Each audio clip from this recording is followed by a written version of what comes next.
eu sou Bruno Feldens, professor de Física, e nessa aula nós resolveremos alguns exercícios sobre ondas. Então vamos começar com esse exercício aí. Ondas podem contornar obstáculos. Esse fenômeno é chamado difração. O fenômeno em que uma onda contorna um obstáculo é denominado difração. Então isso aí, letra C, a resposta dessa questão.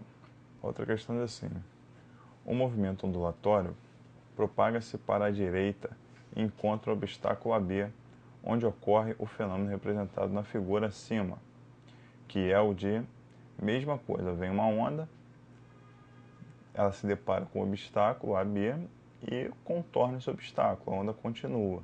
Então, contornou o obstáculo, fenômeno de difração. Então, essa é a letra A. Próxima questão diz assim: um pulso transversal propaga-se numa corda da esquerda para a direita com velocidade v igual a 1 metro por segundo. Outro pulso, de igual forma e igual amplitude, mas em oposição de fase, propaga-se para a esquerda. No instante t igual a 0 segundos, a configuração da corda é a do esquema abaixo. Os pulsos não modificam sua forma na propagação, cujo sentido é indicado pelas setas. Então você tem dois pulsos em oposição de fase, um vindo para a direita e um vindo para a esquerda. A velocidade dos dois é 1 metro por segundo. Somando os valores numéricos associados às alternativas corretas, podemos afirmar que é a configuração da corda. Então vamos lá. Para fazer essa questão, vamos fazer o seguinte: vamos trabalhar com velocidade relativa.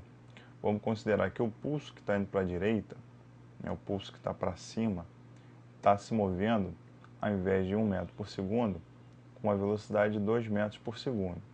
E o outro pulso parado. Então é só você imaginar que somente um pulso, o pulso que está indo para a direita, está se movendo, e o outro pulso vai ficar parado. Então, ó, no instante zero, a gente tinha aquela figura. A distância entre eles era de 4 metros, e o pulso tinha 2 metros de comprimento. Então, um segundo depois, andando a 2 metros por segundo, o pulso que está indo para a direita, o pulso que está para cima, vai se aproximar 2 metros, porque ele está andando 2 metros por segundo. Estamos trabalhando com velocidade relativa. Tá? Então, você vai considerar um se movendo e o outro parado. Então, ele vai andar 2 metros, então a distância era 4, passa a ser de 2. Então, a 0,1 está correto, porque no instante 1 a distância entre eles vai ser 2. No instante 2 segundos, a distância entre eles vai ser 0, porque mais 1 segundo ele anda mais 2 metros. Então, esses 2 metros que faltavam no instante 1, no instante 2 serão consumidos. Então, a configuração da alternativa 0,2 também está correta. A alternativa 0,4 também está correta, porque no instante 2 eles estão colados, mais 1 segundo, o de cima vai andar mais 2 metros e o de baixo vai continuar parado. Estamos trabalhando com velocidade relativa, não podemos esquecer isso. Então, o de cima andando 2 metros, vai ocorrer uma oposição de fases. Quando eles somarem, vai dar 0, porque a amplitude é igual. Então, a afirmativa 0,4 também está correta. A afirmativa 0,8 está errada porque inverteu-se a fase. O pulso que estava para cima estava indo para a direita. Nessa afirmativa 0,8, quem está indo para a direita é o pulso que está para baixo. E quando ocorre interferência, não ocorre mudança de fase. Então, quem estava para em cima continua em cima, e quem estava embaixo continua embaixo. Com isso, a 0,8 está errada e a 16 está correta. 16 está correta.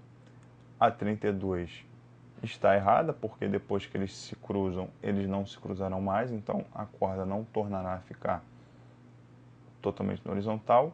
E a 64 está errada, porque também está ocorrendo a inversão de fase, que o pulso que estava indo para a esquerda, que é para baixo, na 64, esse pulso está indo para a esquerda, passa a ficar para cima, e não pode ocorrer isso.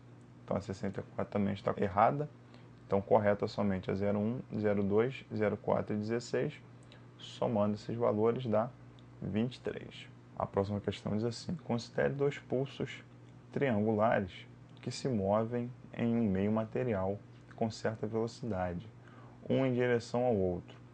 Os deslocamentos dos pontos do meio em três instantes distintos estão representados na sequência de gráficos.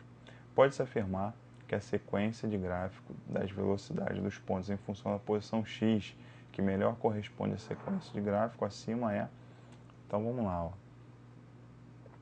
A resposta aí é letra C. Observa que no primeiro gráfico você tem os dois pulsos se aproximando, então a gente vai ter que ter da esquerda para a direita. Vamos separar aí os pulsos. O primeiro pulso da esquerda para a direita, ou seja, o pulso que está indo para a direita, ele vai ter uma parte com velocidade negativa e outra parte com velocidade positiva. Por quê? Uma parte os pontos estão descendo e a outra parte os pontos estão subindo. Depois disso, a gente tem aí um espaço entre os pulsos em que a velocidade é zero. E no outro pulso, no pulso que está indo para a esquerda, a gente vai ter os pontos com velocidade positiva, depois os pontos com velocidade negativa. Por quê? Os pontos desse pulso, os pontos da esquerda estão subindo e os pontos da direita estão descendo. Por isso, velocidade positiva, depois velocidade negativa. Então isso aí está bem representado na letra C. Por conseguinte, na outra, quando eles começam a se cruzar, a gente vai ter exatamente aquela configuração. Você vai ter pontos com velocidade negativa, aí ali no meio vai ter uma soma de velocidades, por isso que vai dar um gráfico da letra C. E por último, na última configuração, a velocidade vai ser zero porque a gente está somando os dois pulsos. Então ali, naquele instante, a gente considera a velocidade como sendo zero. Então a alternativa C. A próxima questão diz assim: a figura ilustra duas ondas de diferentes frequências e amplitudes propagando-se no mesmo sentido. Em qual das alternativas está melhor representada a resultante da superposição dessas ondas? Bom, essa aí é a resposta à letra D.